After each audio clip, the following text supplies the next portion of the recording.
तर याविषयी आता अनेक प्रतिक्रिया देखील उमटण्यास सुरुवात झाली आहे।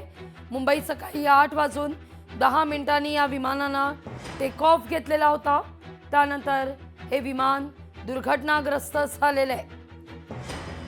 याआधी सुद्धा 2023 मध्ये याच कंपनीच्या विमानाचा अपघात झालेला होता। 2 तुकडे विमानाचे झालेले होते, तेव्हा मात्र जीवितहानी झालेली नव्हती।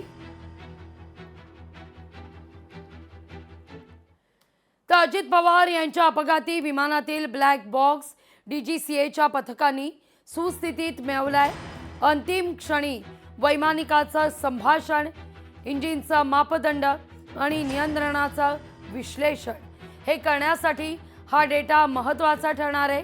प्रयोगशाळेकडे पाठवण्यात आलेला आहे। अद्याप कोणतेही प्राथमिक निष्कर्ष हाती आले नसल्याचं कळतंय।